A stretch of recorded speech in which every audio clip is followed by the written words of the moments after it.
The fluorescent lights of Crossroads Diner flickered at 2 a.m. when Ray's elbow accidentally knocked Annie's arm, sending coffee cascading across the counter, and her sleeve pulling back to reveal what made every trucker in that diner stop. Mid-bite bruises in the perfect shape of fingers, burns that looked deliberate, and the word "help" carved into her skin with desperate precision.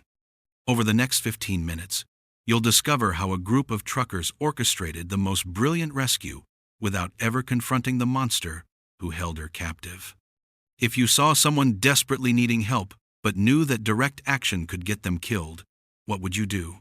Comment your answer below, because these truckers found a third option. Ray Hutchinson pulled his Kenworth into Crossroads Diner off Highway 287 inches, middle of nowhere, Wyoming, a place truckers called the last chance because it was the only food for 60 miles. Something felt wrong immediately. At 2 a.m., diners should have that comfortable hum of tired travelers and strong coffee, but Crossroads felt like held breath. The 3 other truckers present ate silently, eyes down. The cook stayed hidden in the kitchen, and the waitress, Annie, according to her name tag, moved like someone walking through a minefield. Ray had driven nights for 15 years. He knew the difference between tired and terrified. Annie approached Ray's booth with practiced politeness but trembling hands. "Coffee, hun?" Her voice was steady, but her eyes darted constantly toward the office door marked "Manager, Private." She wore long sleeves despite the diner's oppressive heat, foundation thick enough to paint a wall, and a scarf in July. Ray ordered his usual eggs over easy, wheat toast, black coffee. Annie wrote carefully, but Ray noticed her pen grip was wrong, like her fingers couldn't close properly. When she turned, he saw her slight limp, the way she favored her left side. Every instinct screamed that something was terribly wrong. Then the manager's door opened. Jake Morrison stood in the doorway, 6'3", possessive eyes, the kind of man who smiled with his mouth, but never his eyes. "Annie, order up," he barked, though no bell had rung. Annie hurried past Ray's table, and that's when it happened. Ray shifted to grab his ringing phone, his elbow catching Annie's arm. The coffee pot crashed down, brown liquid everywhere. Annie's sleeve yanked back as she tried catching it. The entire diner saw her forearm, purple fingerprints, cigarette burns in patterns, scratches spelling "help" carved with something sharp, probably her own fingernails, fresh ones over old ones, layers of desperation. The diner went silent. Annie yanked her sleeve down, eyes wide with terror, not at Ray but at Jake. Jake moved fast, too fast for someone responding to spilled coffee. He gripped Annie's shoulder, fingers digging into exactly where old bruises probably lived. "Clumsy again, Annie?" "Sorry, folks. She's still learning." His voice carried false cheer with underlying threat. Annie stammered apologies, while Jake steered her toward the back. "Clean yourself up. Now." As she passed the other truckers, Ray saw one, an older man in a Peterbilt cap, deliberately knock his fork off the table. "Miss, could you?" It forced Jake to let Annie go to maintain the facade of normalcy. The trucker's eyes met Ray's. A silent message. "We know. We see it too." But what could they do without making it worse for Annie? Ray pretended to clean coffee from his phone, but he was actually doing something else entirely. Let me explain what Ray discovered that changed everything. He pulled up Google and searched Crossroads Diner, Wyoming. The reviews painted a disturbing picture. Comments like "Waitress seemed scared" and "Manager is aggressive" appeared repeatedly. But then Ray found something that made his blood run cold. Buried in a local news site was a missing person report from 3 months ago. Annie Caldwell, 26 years old, last seen in Denver. Her car had been found abandoned at a rest stop. The photo showed a bright smiling woman, nothing like the ghost, serving coffee. Ray kept digging. The diner had changed ownership 4 months ago. New owner, Jake Morrison. The timeline wasn't a coincidence. Jake hadn't hired Annie. He'd trapped her. But how was she being held? And more importantly, how could they free her without Jake hurting her worse or killing her?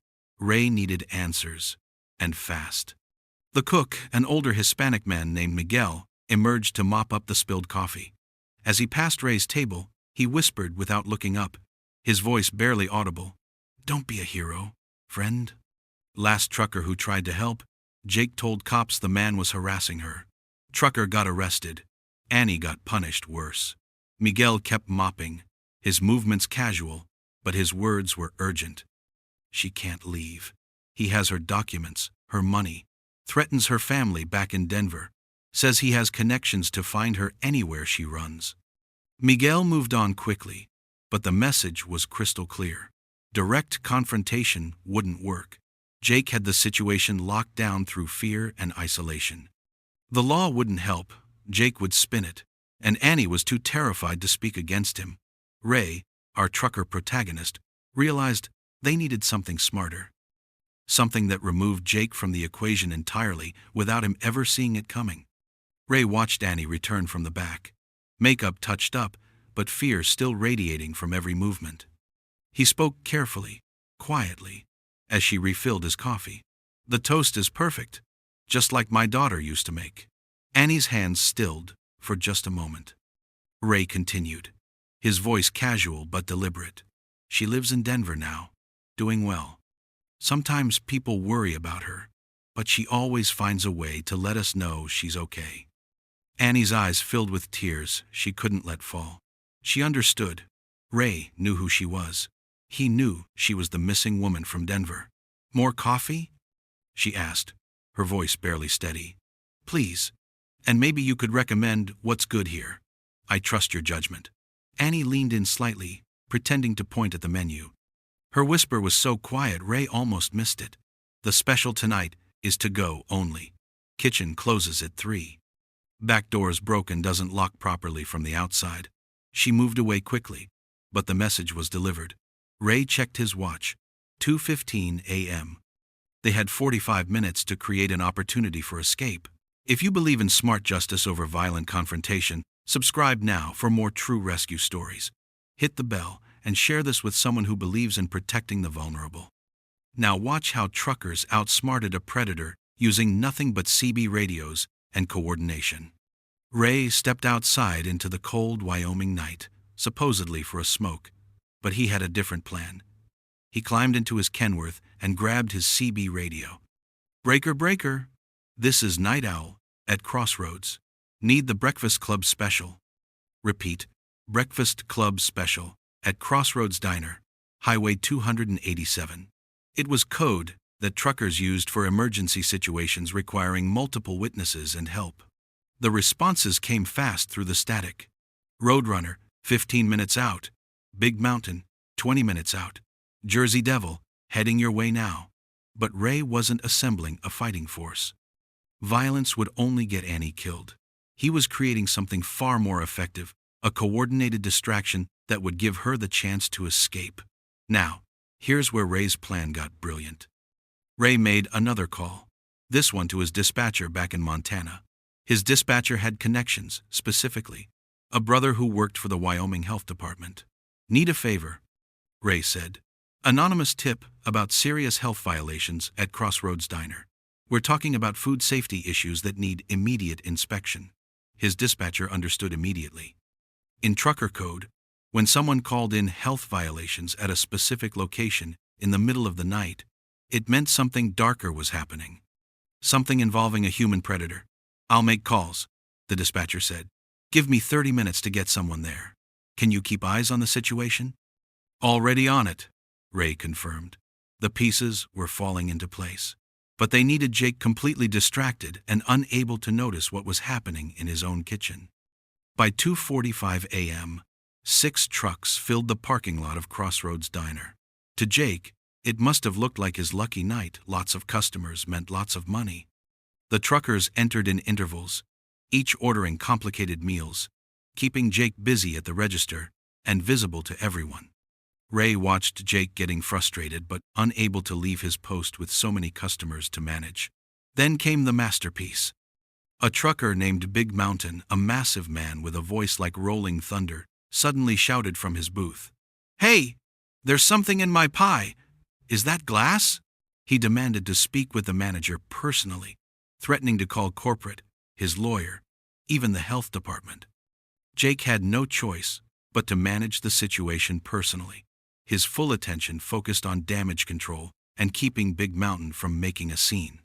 Meanwhile, another trucker called Jersey Devil accidentally backed his truck into the diner's dumpster area, completely blocking the back entrance from outside view. If anyone looked out the window, they'd just see a truck that needed repositioning. The kitchen door that didn't lock properly? It was now invisible from Jake's office, hidden behind Jersey's trailer. Annie, our trapped waitress, saw it all happening. Miguel, the cook, understood. The path to freedom was finally clear. Miguel moved first, deliberately and loudly, dropping a stack of metal pans in the kitchen. He cursed in Spanish about the mess, making as much noise as possible. Jake shouted from the front, still dealing with Big Mountain's theatrical complaint. "Handle it, Miguel! I'm busy!" In that chaos, Annie slipped into the kitchen. Miguel was already waiting with a bag he'd prepared. Inside were things he'd been gathering for weeks, waiting for this moment. "The office key?" Miguel whispered. "Jake keeps your documents in the bottom drawer, left side of his desk. I saw him put them there." Annie's hands shook as she took the key. 2 minutes later, she had her real passport, her driver's license, her social security card, all the things Jake had used to trap her. Miguel handed her more. Cash from the tip jar he'd been secretly saving. A burner phone. An address written on paper. Annie hesitated at the back door. Freedom was 10 feet away, but 3 months of terror paralyzed her. Ray appeared in the doorway, blocking Jake's view if he looked back. "There's a women's shelter in Cheyenne. Director's name is Susan. She's expecting you," my dispatcher called ahead. "Jersey Devil's truck is running right outside, passenger door unlocked. He'll drive you there, no questions asked." "No records kept," Annie's voice broke. "He'll find me. He said he has people everywhere. He said he'd kill me and make it look like I ran away and died." Ray's voice was firm, certain. "No, he won't. Because in about 10 minutes, Jake Morrison is going to have much bigger problems than a missing waitress. Trust me." As Annie disappeared into Jersey Devil's truck, which pulled away quietly into the Wyoming night phase, 2 of the plan began. A car pulled into the parking lot. Official looking. The man who stepped out wore a badge from the Wyoming Health Department. This wasn't the favor Ray had called in. This was real. Ray's dispatcher had made those calls, had reported genuine concerns about the diner. And when officials started looking into Crossroads, they found enough violations to warrant an immediate inspection. The inspector walked in and immediately started documenting issues. But then he asked to see the office for employment records. Jake had no choice but to comply. And that's when the inspector found something that changed everything. In Jake's desk drawer, the same one Annie had just emptied, there were other items Jake hadn't noticed were missing yet. But there were things he couldn't hide, documents that didn't belong to him. And when the inspector looked closer, he found 2 other women's IDs, previous waitresses. Both reported missing from other states. The inspector stepped outside and made a call. This wasn't health violations anymore. This was human trafficking. Within 30 minutes, real police arrived, with real warrants. Meanwhile, Big Mountain was still inside, now live streaming his terrible diner experience to his 50,000 social media followers, ensuring Jake couldn't flee without being seen by thousands of witnesses. Jake's arrest was quiet, professional, and permanent. The other IDs he'd kept as trophies led investigators to 2 more women, both alive, both trapped in similar situations at different truck stops across 3 states. Jake Morrison hadn't just trapped Annie. He'd been building a network, and Ray and his fellow truckers had just destroyed it completely. 3 states away, at a Flying J truck stop in Nebraska, Jersey Devil pulled in just as dawn broke over the plains. Annie had slept for the first time in months, real sleep. Not the terrified half-consciousness she'd endured at Crossroads. Susan from the women's shelter was already waiting with a victim's advocate and a nurse. Real help, real safety, real freedom. Before Annie left Jersey's truck, she asked him to radio back to Ray. Her message was simple but carried the weight of everything. Tell him the toast was perfect. Ray received the message, while watching police tape off Crossroads Diner as the sun rose. Miguel, the cook, stood beside him, finally able to speak freely without fear. "You know what the best part is?" Miguel asked, lighting a cigarette with shaking hands, his first in months, because Jake had controlled everything, even smoke breaks. Ray waited. Jake was so paranoid about truckers helping her escape, he never thought they'd make him disappear instead. Miguel was right. Jake had watched the front door, controlled the phones, monitored every conversation. But he'd never considered that his downfall would come not from a heroic confrontation, but from patient coordination and making himself the target of legal investigation. Every trucker who'd participated drove away quietly that morning.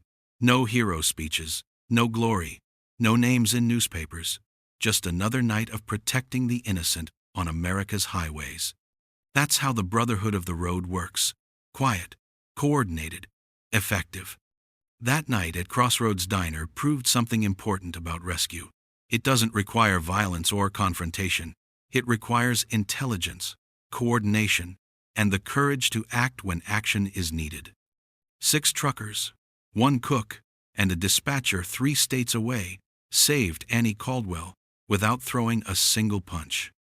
They used Jake's own arrogance against him, creating a perfect trap from nothing but CB radios, smartphones, and patient planning.